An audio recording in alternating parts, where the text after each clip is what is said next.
Di langit, gak lihat itu di langit? Pekarangan itu burung muter banyak banget. Oh iya, ini kan kita langsung tembok keluar. Iya benar.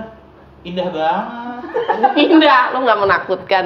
Tapi Beli pernah mendengar nggak sih atau pernah ngelihat langsung nggak banyak kelompok burung yang terus berputar-putar di satu titik rumah? Ya, ada.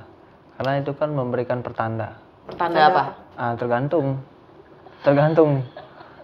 Biasanya kalau hal-hal yang seperti itu kan koneksi dari alam semesta.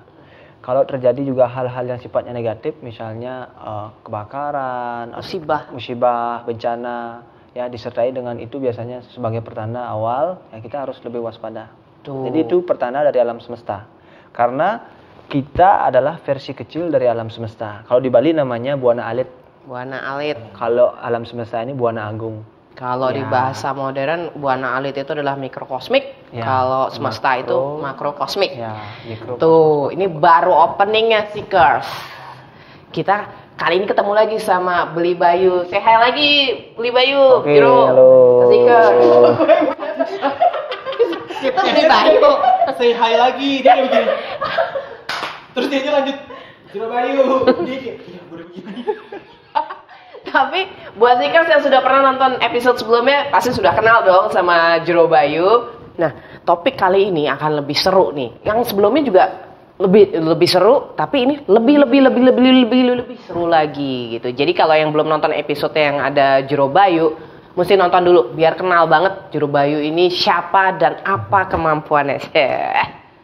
Tapi kalau mengenai ngebahas soal tadi yang burung berputar banyak ya, kan itu istilahnya seperti ada berita musibah, kedukaan.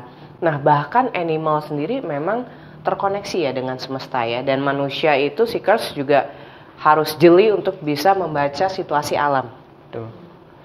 Karena kadang beberapa juga ada yang kita bawa nih, ini kan nyata ya. Ada misalnya anjing liar masuk ke dalam rumah, kelelawar masuk, ular masuk, padahal rumah kita jauh dari hutan atau semak-semak belukar dan lain sebagainya. Itu memberikan pertanda.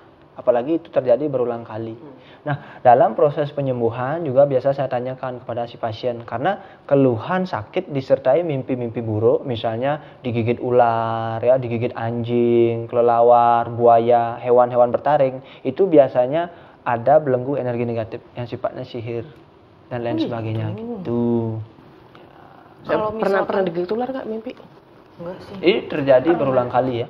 Terjadi berulang kali. Kalau satu kali enggak. Kalau satu kali itu katanya ada yang mau nikahin. Tergantung. Saya dulu soalnya pernah mimpi. Akhirnya nikah. Beli nanyanya akhirnya terus. Tapi ya udah cukup sekian gitu. Jadi itu cuma share. Memang kalau maksudnya kan mimpi juga pertanda gitu kan. Seperti tadi kita ngeliat burung di langit itu juga sebuah pertanda. Tapi ketika Nyanya melihat burung di langit itu seperti deja vu familiar, karena salah satu kehidupan Nyanya dulu pernah mengalami kematian yang dibakar hidup-hidup. Oh, oke. Iya, abad 16 itu ketika api belum dinyalakan itu memang langsung mendung, dan itu burung banyak sekali berputar di atas kepala, kan aneh kan. Tapi ternyata di kehidupan sekarang kalau memang Seekers percaya dengan evolusi ataupun reinkarnasi, ternyata itu adalah salah satu pertanda alam ketika seseorang akan mengalami kematian tapi dia tidak seperti yang di judging ataupun yang dikatakan di masa dahulu. Kan saya dianggap apalah di abad 16 waktu itu kan. Salem Massacre Witch seperti itu dibakar hidup-hidup, dan memang juga mengalami trauma dengan sinar matahari ketika terbit, karena memang kematiannya ketika matahari mau terbit. Jadi jam 7 tepat itu harus dinyalakan apinya. Kayak gitu. Tapi ternyata mataharinya ditutupin sama awan. Oh. Nah, ini cuma sebagai sekelumit kisah pengalaman yang teringat, dan itu teringatnya dari sejak kecil salah satunya. Oh. Gitu. Jadi kita mau ngebahas apa nih? Afterlife. Kehidupan setelah kematian. Wah, cuman ngebahas Indonesia ini. Gue tadi dulu artinya, tapi kayak itu kayak ditranslate aja. Tapi afterlife, berarti kita mau ngebahas afterlife nih Seekers ya. Nah, buat Beli Bayu sendiri sebagai Balian, Hmm. bagaimana dirimu memiliki opini terhadap afterlife setelah kematian itu? Hidup setelah mati itu seperti apa? Oke, belum pernah mati sih sebelumnya sebenarnya. Maksudnya Jangan. Ya. Jangan Jadi seperti saya. ya, jadi ini kan berdasarkan keyakinan masing-masing, Betul. ya, dan tidak bisa dipaksakan juga. Tapi yang saya yakini adalah hari ini menentukan siapa saya di kehidupan yang berikutnya. Misalnya karma, kembali lagi karma, ya. Jadi kalau misalnya saya sekarang sebagai penyembuh, ya berarti saya yang dulu ya sebagai penyembuh juga gitu loh. Ya di kehidupan ini mau tidak mau visi dan misi itu harus dijalani karena belum selesai gitu loh. Jadi di kehidupan berikutnya pun pasti akan terjadi seperti itu. Nah, kurang lebih seperti itu. Jadi apa yang saya tanam hari ini menentukan afterlife atau kehidupan saya yang di berikutnya. Itu. Seperti itu Ya, ya. seperti itu. Karma itu nyata.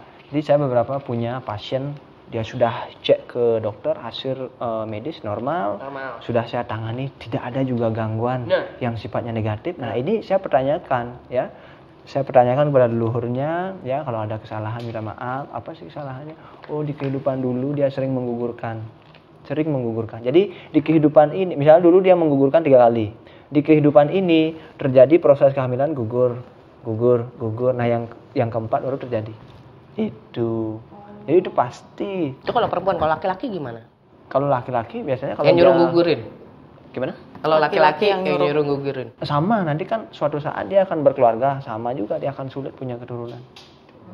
Tuh, biasanya jatuhnya nanti dia kalau di medis diagnosanya ada keluhan seperti parikokel dan sebagainya. Contohnya seperti itu. Tuh. Ya tadi nyambung dari Beli Bayu kan bilang nanya ke leluhurnya gitu. Nah itu yang mau aku tanyakan adalah ketika kalau misalkan penyembuhan pasien itu, apakah ya leluhurnya atau spirit guide atau another entity gitu, itu membantu penyembuhan itu juga, baik itu dari Beli Bayunya sendiri atau dari pasiennya, itu ikut membantu atau gimana? Oke. Jadi gangguan itu ya tidak hanya dari pihak luar atau orang lain. Ada beberapa, satu dari kelahiran. Ya. Misalnya dia lahir di hari-hari tertentu spesial. Nanti kita akan bahas melik. Oh iya. Nah, terus yang kedua ya, yang pertama dari kelahiran, yang kedua dari gangguan pihak luar. Misalnya orang yang tidak suka sama kita disantet dan lain sebagainya, itu dari luar. Terus yang terakhir dari leluhur. Misalnya ya, kita punya kesalahan ya, sudah diberikan informasi nanti warisan ini jangan dijual karena kita maruk dan lain sebagainya, serakah dijual. Nah, itu pasti akan terjadi ya.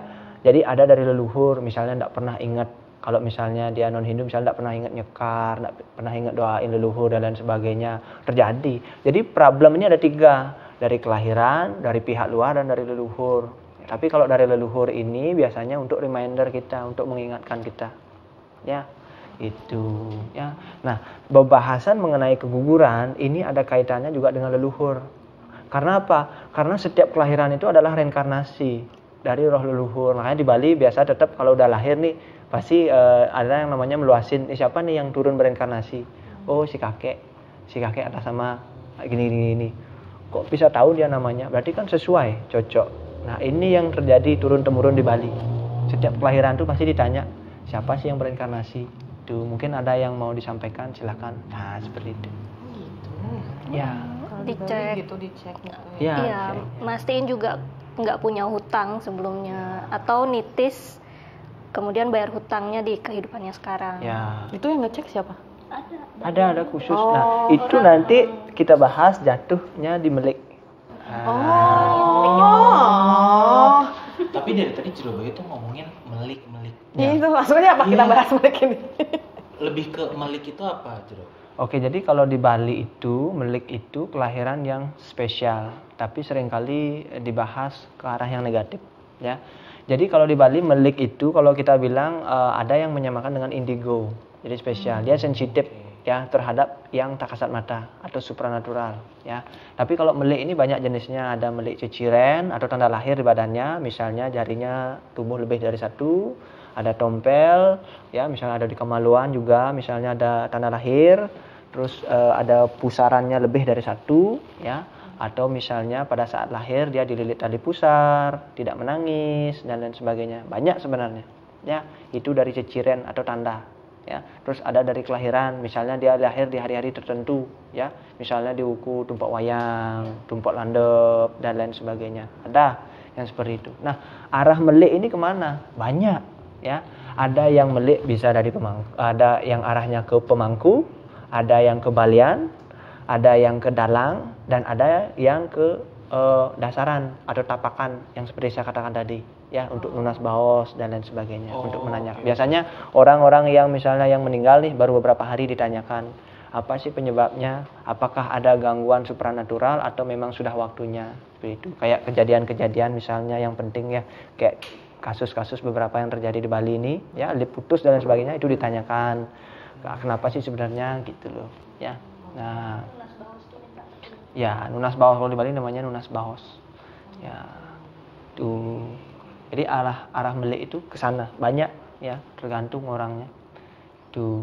Nah, terus kalau dari yang beredar ya. Bukan yang beredar, yang aku baca. Yang lagi dibahas atau yang kemarin aku baca ya sebelum melakukan syuting ini ya gitu. Katanya kan kalau melik ini tuh konon katanya apa ya, umurnya nggak panjang gitu katanya. Katanya. Dari yang aku baca. Ya. Itu gimana? Bisa dibilang sebuah kekeliruan, ya. Bisa dibilang benar juga, iya. Karena ketika orang yang melik itu berarti spesial, gift, ada anugerah di sana, ya. Otomatis sudah pada saat dia lahir itu sudah dicap, ya, sudah diberikan tanda, entah di ceciren atau dilahir di hari atau jam yang khusus, ya.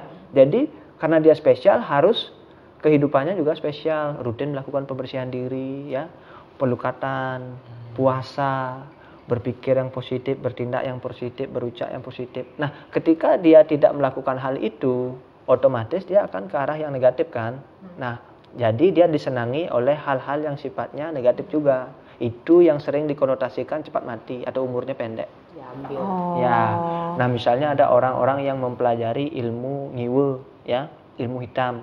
Untuk meningkatkan level kekuatannya, dia biasanya mencari orang-orang yang melik.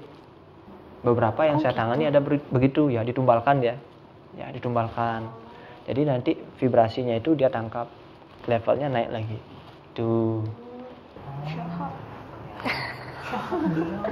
Ya, rata-rata melik. Ada upacara penebusannya nggak? Kalau upacara penebusannya ada, tapi yang paling penting adalah suci laksana atau perbuatan kita. Ya, maksudnya sudah diupacarai nih, apakah dia sudah bersih dari itu? Belum tentu. Sudah diupacarai, upacara melik, masih mabuk-mabukan, masih main perempuan, dan seimbang nggak?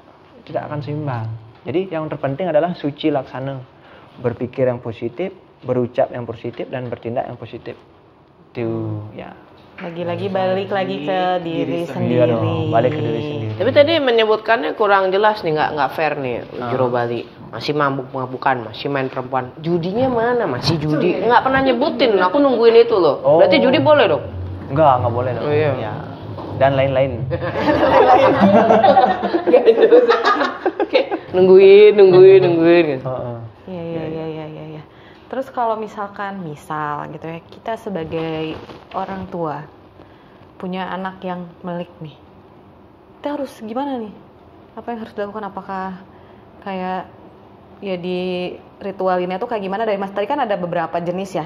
Apakah ritualnya atau upacaranya tuh berbeda-beda? Tapi harusnya kayak gimana biasanya? Karena ini adalah gen, ya, dari leluhur. Otomatis kalau anak melik berarti antara bapak dan ibunya pasti melik. Jadi turun ke anaknya, ya. Jadi sebagai orang tua harus menjaga kebersihan skala dan niskala.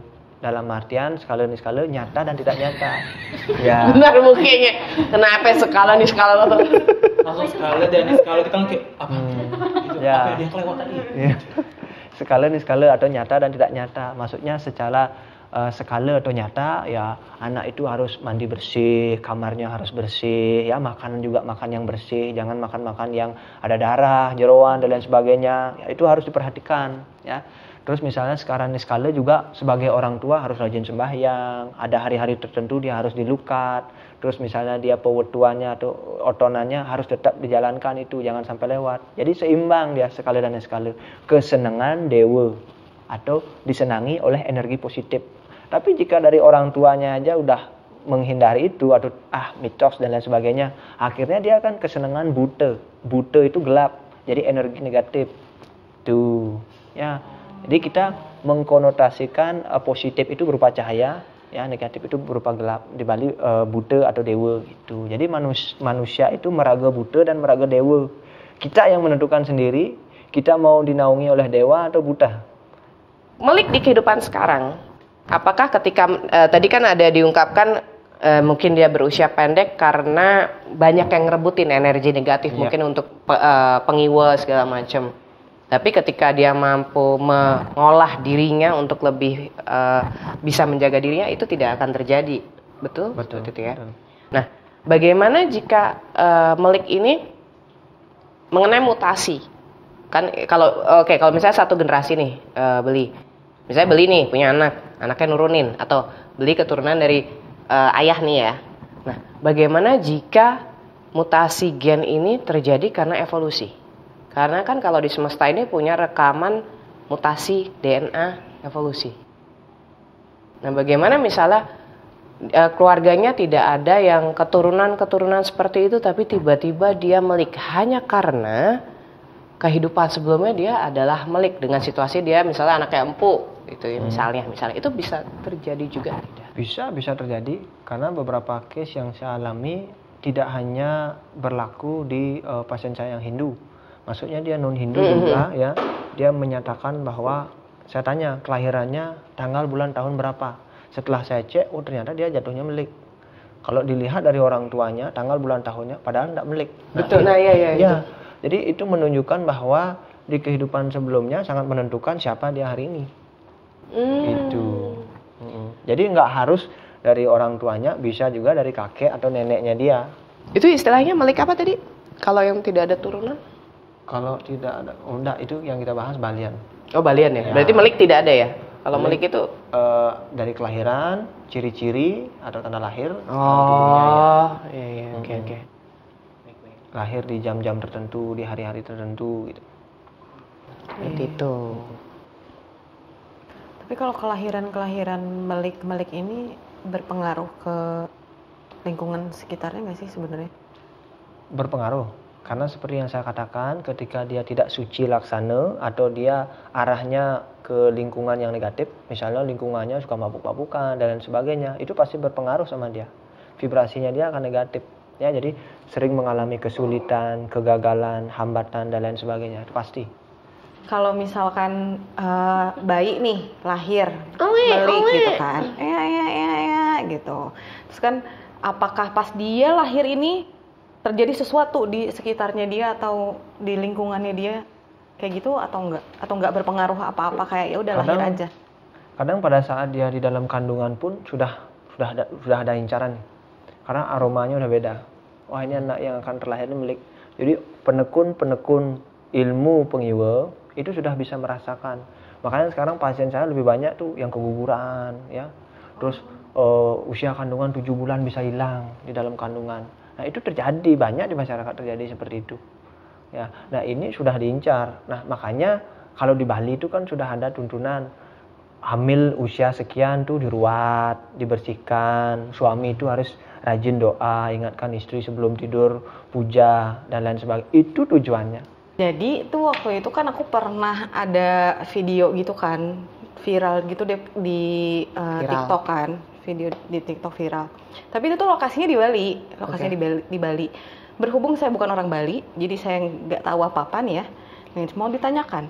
Waktu itu ada videonya itu tentang Bali hujan terus. Kayaknya pertengahan tahun ini nih. Yang kelahiran kembar 3 itu. Nah, itu tuh termasuk Melik juga atau gimana? Terus kenapa bisa disambungkannya dengan sampai Bali nih hujan nih karena lahir kembar 3 ini? Oke. Kalau untuk dipadukan atau disatukan dengan fenomena alam, ya memang ada beberapa yang mengkaitkan ke sana. Karena kan seperti yang saya katakan, kita adalah buana alit alam semesta ini buana agung, jadi memberikan pertanda seperti itu. Apalagi kelahiran 3, ya itu kelahiran kembar 3, itu sesuatu yang spesial. Otomatis alam semesta ini pasti akan mengkoneksikannya juga spesial loh. Hal yang tidak biasa akan terjadi juga seperti itu. Nah di Bali juga melik kelahiran itu bisa seperti itu. Misalnya lahir kembar tergolong melik, lahir tunggal, ya maksudnya tunggal dia hanya bersaudara sendiri seumur hidupnya, tergolong melik juga. Terus misalnya lahir laki, perempuan, laki, ya ini melik juga yang di tengah, ya. Nah, misalnya perempuan, laki, perempuan, melik juga yang di tengah. Nah, itu biasanya dilakukan proses upacara. Percaya atau tidak, jika tidak dilakukan, ada beberapa yang mengalami kejanggalan-kejanggalan. Contohnya? Ada yang misalnya mati muda, ada yang sakit-sakitan, ada yang sulit punya anak dan lain sebagainya. Banyak sih sebenarnya. Itu. Tapi biasanya ketika sudah terjadi baru percaya. Kan itu manusiawi. Ya, padahal secara turun-temurun, secara warisan leluhur itu sudah tertulis gitu loh. Nanti apabila terjadi seperti ini, anak ini begini, harus seperti ini. Nah, di zaman yang sekarang dinyatakan mitos misalnya. Akhirnya terjadi, ya. Setelah terjadi itu baru percaya. Nah, itulah yang sekarang terjadi di kehidupan ini. Iya. Nah, kalau kan aku sempat baca itu ada yang melik Adnyana kan kalau Beli Bayu kan ya. Nah itu kan berhubungannya sama mimpi. Terus kalau misalkan di mimpi itu war, perang gitu dengan hal-hal yang ada di mimpi itu apa yang terjadi ke raganya di dimensi ketiga ini? Oke. Biasanya sih melik Adnyana itu ya mimpi-mimpi, misalnya ke pura, ya ke laut, ya terus mimpi bertemu dengan orang atau berbusana putih-putih seperti itu misalnya. Terus ada juga yang mimpi barong, rangde dan lain sebagainya yang sifatnya ke arah spiritual lah. Nah itu jika sering terjadi itu arahnya melik Adnyana. Kalau tidak jadi pemangku bisa jadi balian nantinya, arahnya akan ke sana tuh. Tapi kembali lagi nanti dilihat gennya secara keturunan apakah ada seperti itu atau tidak. Terus mengenai mimpi misalnya perang dan lain sebagainya, ya itu biasanya kan alam semesta ini mengkoneksikan ke alam bawah sadar, diberikan petunjuk seperti itu karena kita kan memiliki keterbatasan. Biasanya ada yang diberikan petunjuk dari mimpi ya seperti itu. Kadang mimpi bertarung dan lain sebagainya. Terus pas bangun itu kita kayak nyata kecapean, kelelahan dan lain sebagainya. Nah itu yang harus diantisipasi. Apabila terjadi berkali-kali kita tidak mengelakkan, tidak menutup kemungkinan. Ya, kita kalah misalnya di mimpi itu berulang kali, meninggal dan sebagainya, terjadi, ada yang seperti itu. Itu. Lain kali kalau mimpi berantem jangan sampai kalah, guys. Biar udah babak belum, nggak mau gitu. Ini ngingetin juga sih di suatu upacara calon arang di Bali, biasanya kan ada momen-momen tertentu mengadakan calon arang gitu kan, dan di sana juga ada watangan tuh mayat gitu. Tapi ada seseorang yang suka rela menjadi mayat gitu. Orang yang masih hidup gitu. Itu watangan, mayat-mayatan gitu, watangan. Ya. Nah, ketika melakukan prosesi calon arang itu sendiri, kemudian ada watangan, dan watangan ini kemudian kan secara konsep dan teori praktisnya itu dimatikan gitu kan. Kemudian watangan ini bangun lagi. Secara otomatis dari batin maupun jasmani kan ada perubahan ya Jero. Apakah di prosesi perubahan ini juga bisa orang itu disebut melik setelahnya? Kalau dari yang saya pahami, secara proses seperti itu enggak bisa. Enggak bisa, karena melik itu spesial, memang dari kelahiran. Jadi tidak ada yang sifatnya awalnya dia bukan melik nih, tiba-tiba dengan proses tertentu dia jadi melik, tidak bisa. Tidak bisa. Okay. Ya, karena ini sifatnya natural. Ya. Dari kelahiran, dari gen. Tahu ya bedanya. Ya. Berarti kalau sekalipun ini akan ada dari bahasan episode sebelumnya lagi, kan ada yang kelahiran, belajar, kelahiran dan belajar. Yang belajar sendiri pun berarti memang dasarnya sudah harus melik. Itu balian. Iya. Itu balian, bukan kelahiran, keturunan. tapi mungkin pasangannya jatuh sakit dan tiba-tiba meninggal, atau mungkin sebenarnya tidak ada masalah dengan si milik ya, tapi ada urusan tidak dengan seseorang yang pada akhirnya akan mendampinginya. Kalau menurut kalau yang saya alami enggak sih. Saya pribadi tergolong belik, ya soalnya jodohnya enggak susah juga, terus dari keluarga juga aman, nggak ada masalah sih. Nggak ada masalah ya. Jadi nggak ada kaitannya ke sana. Cuma seperti yang saya katakan, jika arahnya ke yang negatif, maksudnya tidak melakukan pembersihan diri secara lahir dan batin, ya otomatis pasti segalanya akan disulitkan, dihambatkan, gagal dan lain sebagainya pasti. Karena alam semesta ini ingin memberikan pertanda dengan cara seperti itu. Kalau dari mimpi kita tidak sadar, usaha kita dihancurkan dulu. Terus enggak juga kita sadar, ya mau enggak mau sakit. Hal yang seperti itu akan terjadi. Melik juga bisa mengalami sakit ya? Iya bisa. Makanya beberapa di Bali kan kalau udah sakit tuh dia ke beberapa nas baos dia menanyakan, ini saya udah berobat ke dokter kok enggak sembuh-sembuh. Terus saya berobat ke Balian, sudah berobat ke Balian juga enggak ada kaitannya dengan unsur supranatural. Apa sih sebenarnya itu? Setelah ditanyakan ternyata dia melik gitu loh. Dia harus membayuh dan lain sebagainya. Seperti itu. Ya. Jadi gitu, Melik. Udah ngerti ya Melik ya, hitungannya masing-masing. Itu sebatas sepengetahuan saya. Karena kalau yang lebih jelasnya memang ada yang lebih paham, yang lebih ahli dan lain sebagainya. Karena saya lebih ke penyembuhan, ya supranatural, non medis. Kalau zaman sekarang kita bahas non medis. Kalau untuk kelahiran dan lain sebagainya itu disebut pewacakan. Pewacakan. Ya, wacakan. Pewacakan ya. Ya, ada yang khusus memang di bidang itu. Tuh. Ya, ini kita bisa sampai matahari terbit ngobrol ya. Tapi karena waktu sangat terbatas, Seekers, terima kasih banyak. Jero Bali. Jero Balian. Beli Bayu lengkap namanya. Siap.